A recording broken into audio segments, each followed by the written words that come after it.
nervous because this is going to be my first time presenting at REFORMA. And well, first of all, I want to point out that I'm going to be splitting this presentation into two. The first part is going to be our translated titles, and the second part is going to be our original Spanish titles. It's everybody looking at my screen? I'm not really sure. Yes. Okay. Thank you. First of all, this is the Exploremos Nuestra Comunidad series. It's a series that you are probably familiar with by looking at the covers, because it was originally published by Kids Can, and it introduces younger readers to essential parts of the community, including people, important places, buildings, and more. This series aligns perfectly to the next generation social studies standards, making it a fabulous tool to introduce these concepts in the classroom. The readers will follow 5 friends as they explore their neighborhood and learn about everything from architecture to farm fresh foods to mapping concepts. You can see here one of the spreads. Everything is done with a mix of narration, facts, and cartoon-style illustrations that are very appealing to the young readers.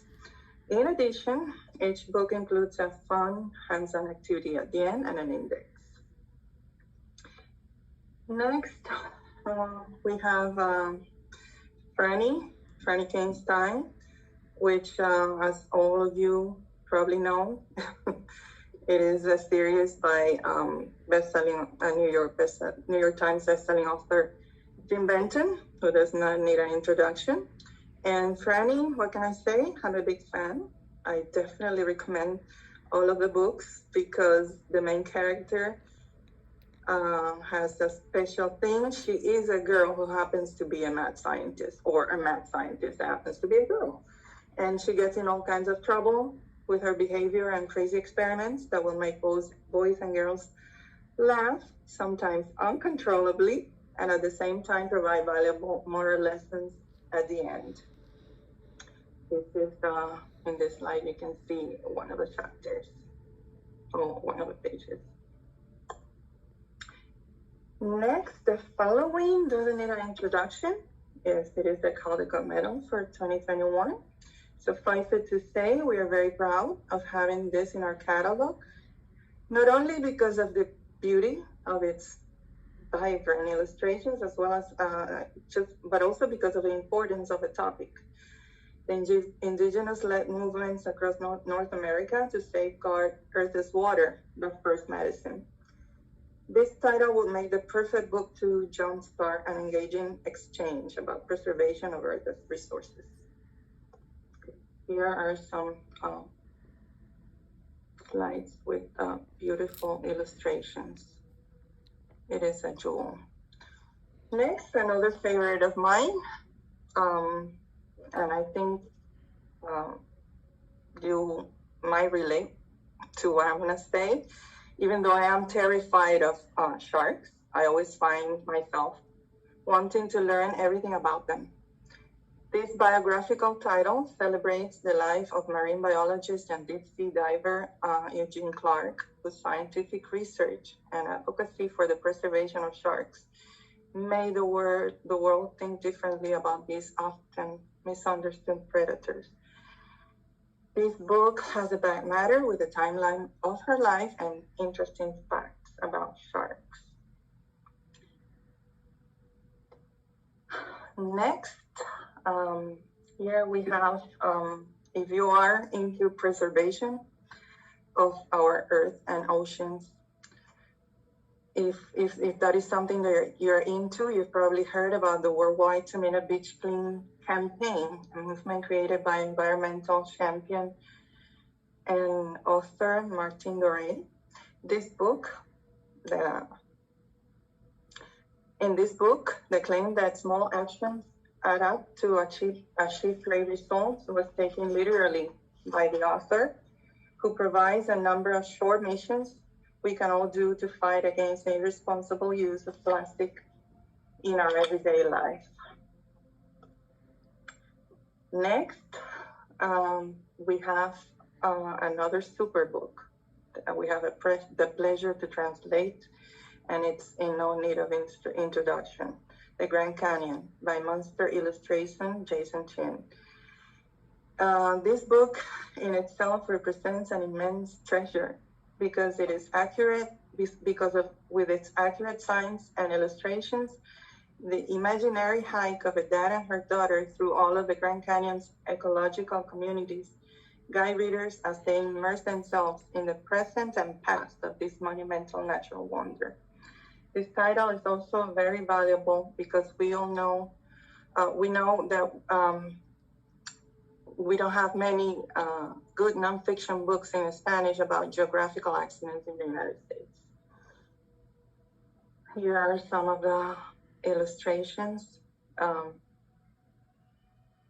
It is something that I don't know if I were a teacher, I would love to have in my classroom library. Next, for sure, the jewel of the crown, the Abominable,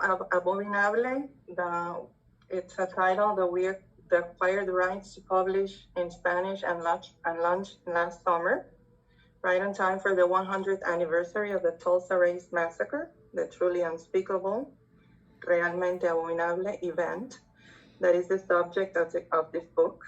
So you can imagine that the news about the ALA Awards were absolutely mind-blowing, since receiving these 4 high-caliber recognitions is an outstanding achievement for children and young adult books. And of course, in his arms, all the lights and everybody else's. Here, I always forget to go through the slides. Sorry about that. Next, we're going to start the original Spanish titles. The first one to the left, Las Cortinas Rojas. It's another favorite in this book. Anita's family has no choice but to move out of their nice apartment. The new place is smaller and located in an area that they don't like, so her mother puts up some pretty red curtains to avoid the view. But whenever she prepares food, neighborhood kids, attracted by the nice smells, gather by their front door. This is a book that will teach young readers about solidarity, empathy, and caring about others. Next, El Almohadón de Plumas.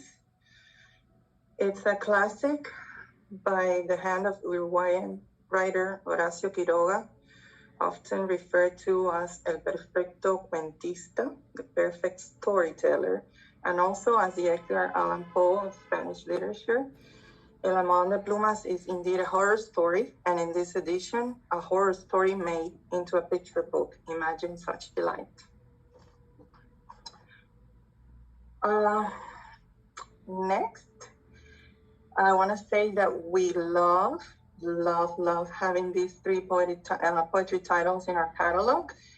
The first one to the left, Festival de Calaveras, is about everything that goes on during Day of the Dead celebrations. A gift of Mexican heritage with humorous tone, celebrates life and family, and it's by awarded author and illustrator, Mexican illustrator, Luis San Vicente. To the right, I just had the wrong thing here. To the right, we have Tilingo Tilingo, this delightful book of verses, songs, riddles, and funny tongue twisters that abound in the oral Spanish tradition, was compiled by Sergio Andricain, one of the founders of Fundación Cuatro Gatos, an organization that works to preserve, share, and disseminate the Hispanic American cultural heritage in the United States. In the center, we have Poemas de Ciencias para Cabras y Libélulas, and I'm not going to talk much about it since we have the pleasure of having the author, Andreu, presented today. This fantastic book, full of humor and playful illustrations, introduces the science concepts to which elementary students are exposed in the classroom. a valuable tool that would delight parents, teachers, and of course, children.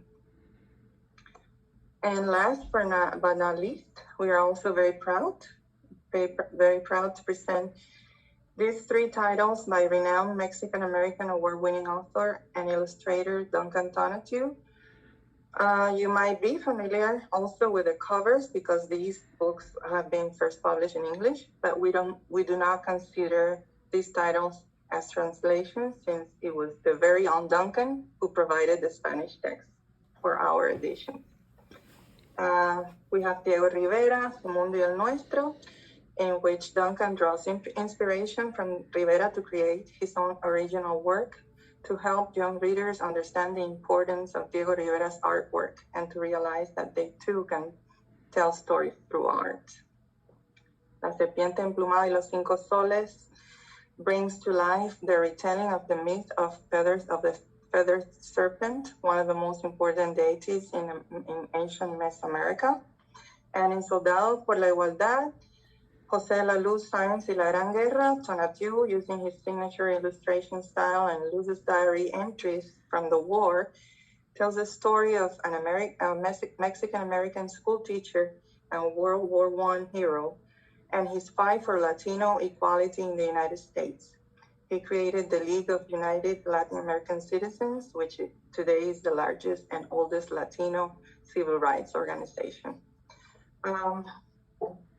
That is for my presentation. These are some of course, I forgot to go through the slides. Here's a slide of feather serpent. This is Soldado por la Igualdad and Diego Rivera. And now I am going to have the tremendous pleasure to introduce Andreu, who will be presenting our final book, Poemas, our beautiful book, Poemas de Ciencias para Cabras y Libélulas. Andreu is a Cuban-American author of children's books. He has received several acclaimed recognitions, including being selected for the White Ravens list. He received the Abel Lemestre Award in 2010, the La Rosa Blanca Awards, which is the Premio Nacional de Literatura Infantil de Cuba, twice, and he was also awarded the Premio Campo y Hada de Literatura Infantil de la Academia Norteamericana de la Lengua Española, among others. And if I may, I want to translate a quote from Alma Florada about Andrés. She said, Andrés is one of the most talented children's authors in Spanish. He writes with great sensitivity on important topics in a unique, tender, and insightful style with a delicate sense of humor. Without further ado, take it away.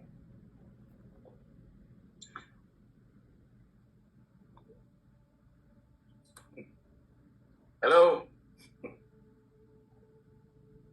Can you guys see me and hear me? Yeah? Yes. So,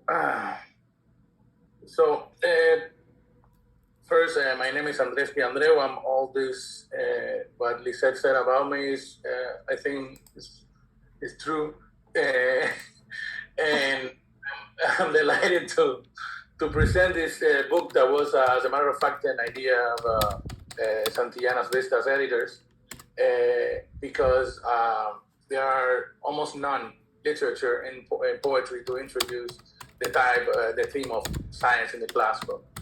And I always had the idea of doing this, but I never materialized it or never, put it in action. So they were like really there and proactive in asking me if I wanted to do it. And of course I wanted to do it. It was a pleasure to do it since my formation, I'm a nuclear physicist.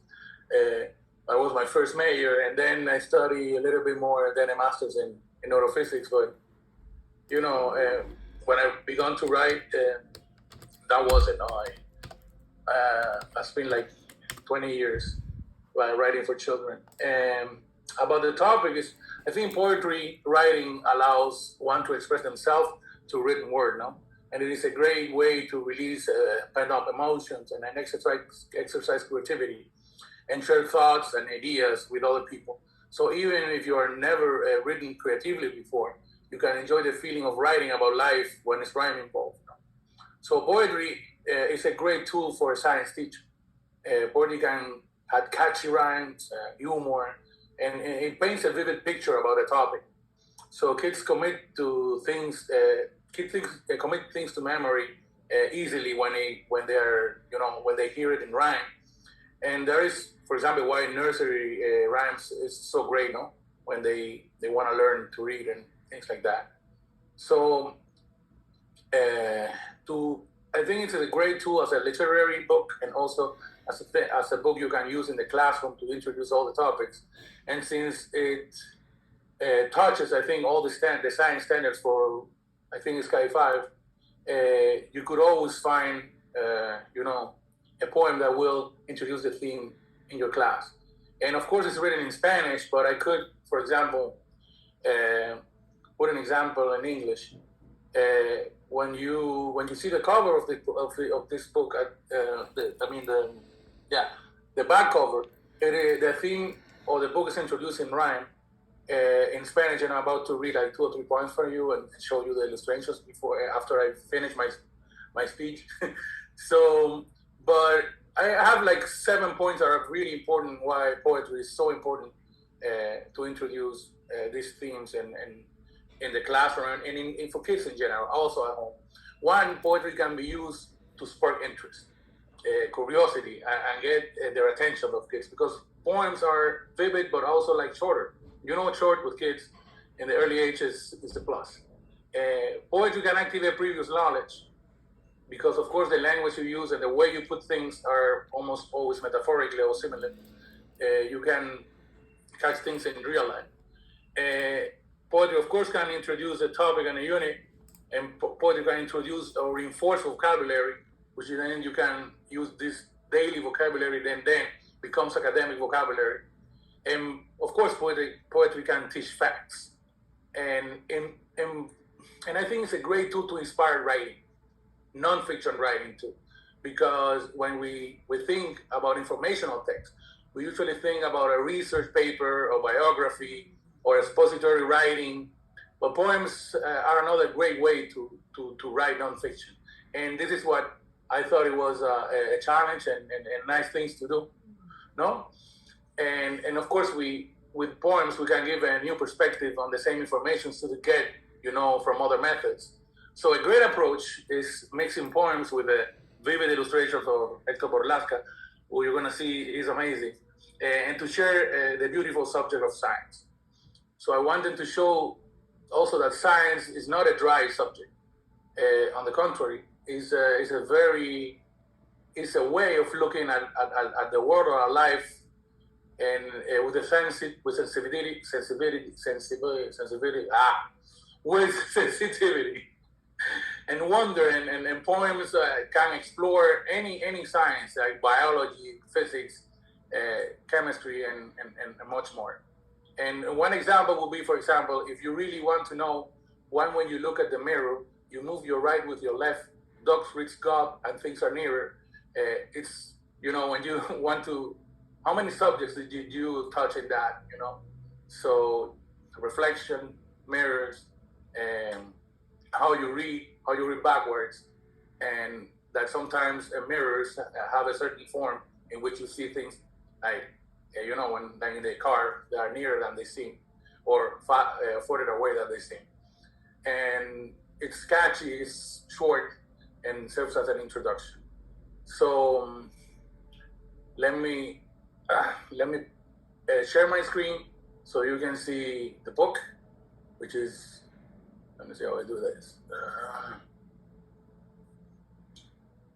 Share screen. So can you guys see my screen? Yes. Hold on. Okay. There you go. So, poemas de ciencia para cabras y libélulas. This is like science poems for goats and fireflies. No, dragonflies. Forgot. Dragonflies. Dragonflies. Dragonflies, yeah. So the dragonfly and goat characters, it's like an interaction between both of them, and also like talking about poem topics of science, and they serve as a conductor, you know, through the story, to the poems, to make it also kind of a story. And I put like one poem about the interaction between both animals every 3 poems, I think, or every 2 poems. The first part of the book is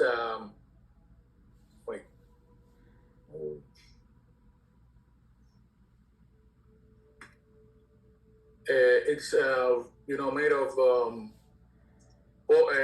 poems, and the second part is made of riddles. Let me put the book here. So that was the cover, and this is the book as it is. Poemas de ciencia para cabras y libélulas,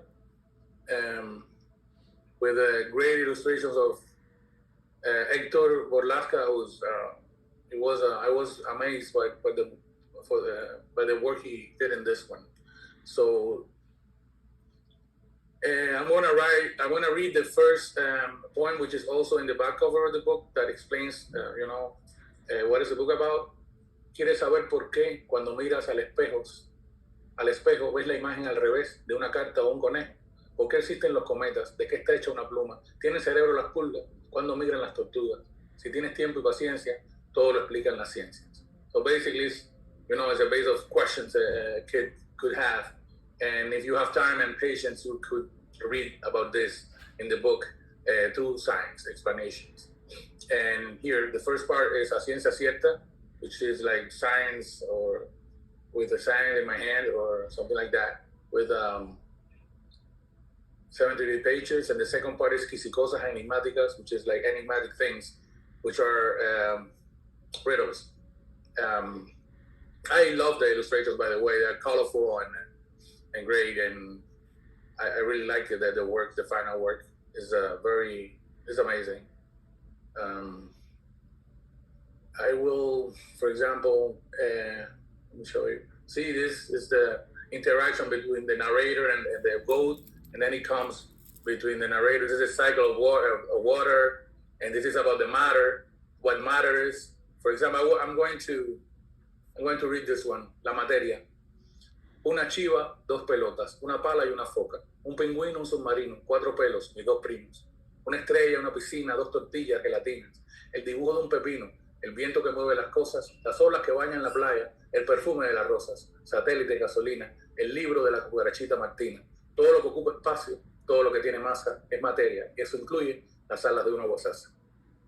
Which the guasaza is this little fly that is in the submarine here. Huh? And I love the illustrations. I can say that. This is about energy. This is a weather report. You can make like a weather report with an ice cream. So depends on the state of the ice cream, you know how the weather is. Pronóstico con helado. Si es un día muy soleado, es rico comer helado. Si está un poco nublado, hay que guardar el helado bajo un paraguas morado. Si hay tormenta o tornado, hay que poner el helado en un refugio blindado. Si viene helada o nevada, toma sopa bien caliente. Mejor olvida de ese helado que te congela los dientes. So it's like kind of like humor, and also this, and it introduces the topic of weather and also temperature. Here is also the narrator with the dragonfly, which in this case is morphology, animals, and how they look and what they do. And then things that rotate, gira el tío vivo, like things that rotate, things that move in zigzag, and things that move in a like straight. Another one from narrator and the goat, in this case, is about the shadows and light, property of light, about the planets, which is funny. As a matter of fact, Plutón no es una croqueta, es un planeta. It's like Plutón is not a croqueta, it's a planet. I made this t-shirt. I printed for me, and I wore it like for a while, in Spanish, Plutón un croqueta. So I'm gonna read that for you. I was looking for the t-shirt to wear it in the presentation, but I didn't find it. So, los planetas, la Tierra, Marte y Urano, Júpiter, Venus, Plutón. Mercurio vive sudado, está muy cerca del Sol. Saturno con sus anillos y Neptuno es el más frío. Y ahora leí en mi libreta que Plutón no es un planeta. ¿Qué hago con mi camiseta? So and then he's wearing, the t-shirt like asking, to rooting for Pluton, no, for Pluto. About the stars, comets. So I wrote a poem for each of the standards, but that at the same time I wanted to write literature. And the thing is about this is that we need good content in our classrooms. Not only things written for the school, but literature that you can use it.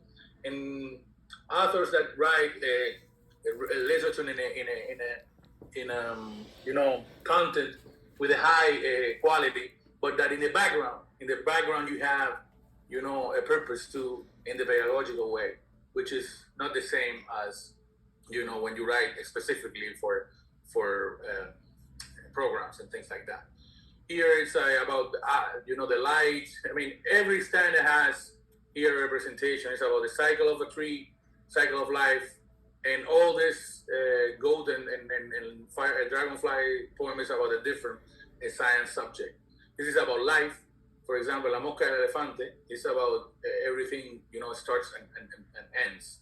¿No? Todo lo que nace muere, todo lo que sube baja. Un baobab vive 1000 años, un mosquito 1 semana.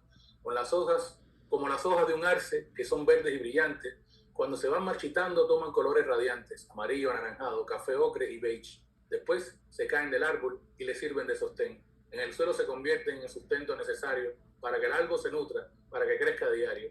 Todo lo que nace muere, no importa forma o tamaño. Una mosca vive 1 mes, un elefante 100 años. And always in a positive way, and and that they could. It's catchy, and I think humor is the most wonderful tool that a teacher can use to to introduce a theme or a subject. It's about the different seasons. This is about the different states in which the soil exists in the earth. This is about when I was a kid, I always had a confusion about telescope and microscope, and which one was used for one purpose and one for the other. So I thought kids should have the same problem. So I wrote this poem about all the instruments you use to see things near or farther away, and it's called Vamos a ver, let's see. Veo ballenitas, la luna y papitas fritas. Veo una bacteria y allá lejos una feria. El microscopio te acerca lo invisible que está cerca. Telescopio catalejo, cosas grandes que están lejos. Lentes para las letritas, si no ves bien de cerquita. Lupa para las hormigas, sus detalles y las migas. Y las manos de viseras, si el brillo del sol te ciega. Again, the illustrations, I love them. So, metro, this is about the same thing, about thermometer, chronometer, pedometer, all those things I always had it, that was when I was a kid or what they used for, and it's called metro because, it's the unit of measurement. So, para la fiebre, un termómetro, para el tiempo, usa un cronómetro, miden pasos los podómetros, cuán rápido, un velocímetro, para cuán alto, un altímetro, la corriente, un amperímetro, sobre el viento, un anemómetro, cuenta la lluvia, el pluviómetro, longitud con cintas métricas, los temblores, un sismógrafo, mide la luz, un fotómetro, para la bulla, un odímetro. ¿Para qué sirve el taxímetro? So, the taximeter. So we play with humor, and also we tell them, inform them which instruments are used to measure certain things. Eso es playa, or eso es speech is about contamination and pollution. Water is about the different states of water. This is the super mouse is in reality, about new technologies. Technology is a tale about a super mouse. So it was a almighty, and at the end you realize it was a computer mouse. About forces, about this one, La Balanza. I love it too, and the illustrations are great too. So it's how do you scale, and how do you measure the weight, and how you do it, La balanza se abalanza, con ella pesas las cosas, como pétalos de rosa, como la punta de un lápiz o la ceja de un okapi. Las balanzas tienen pesas que asemejan besitos de chocolate, de plata o color granate, que se ponen en platillos para parecer un bombillo, un tornillo, o polvillos, o un poquito de membrillo. So, and again, playful and you know, funny. This is about Archimedes' law, about the smells, how they are created, and then the Archimedes' law and Archimedes and the duck, Archimedes y el pato. I laughed a lot after I wrote it because I read it like 3 times in a row and I kept laughing. So I'm going to read it for you. Hace una pila de años, un científico muy loco descubrió cómo los barcos flotan hundiéndose un poco. Se sumergió en una tina a darse un baño caliente cuando su pato de goma miró flotando de frente. Hizo cálculos enormes, hundió el pato, lo sacó y al cabo de media hora su mente se alumbró. ¡Eureka! Todo pato sumergido dentro de este fluido experimenta una fuerza que lo empuja hacia arriba, igual al peso del agua que el pato empuja en la tina. So we are like, in verse, we are like explaining Archimedes' law to the kids, and they will, you know, of course, go into the and take a bath and try to see and emulate what Archimedes found there. About the different north, south, east, and west. This is about the magnets. And I, of course, like elected the subject of this little magnet things you put in your fridge. It's also like, I like this one a lot too. So this is the part of, you know, the poems. Oda al tiburón y al tiburilo del cocoburón is like when you imagine an animal that is half shark and half crocodile, and Precavido Pérez is about, you know, being careful and the safety measurements you need to have in the lab when you do an experiment. And Quisicosas enigmáticas are the riddles. So about light, wind, rain, the thunder, and here is an earthquake, a magnet, a meteorite, you know, different ones. And this is, for example, I want to read it to you. And if you know Spanish, I guess you're going to know the answer. But it's this type of riddle that is the same type of all riddles. I try to have the same approach to it. So, empiezan en cero y pueden contar los granos que hay en una cuchara llenita de sal, las gotas de agua que llenan el mar, los pelos de todos los perros que hay. Y como el silencio, el tiempo y soñar no tienen final. So, which of course are the numbers. And, well, I think, like, you know, humor, tenderness, and sweetness, and we can mix it in poetry and get, like, beautiful results with it.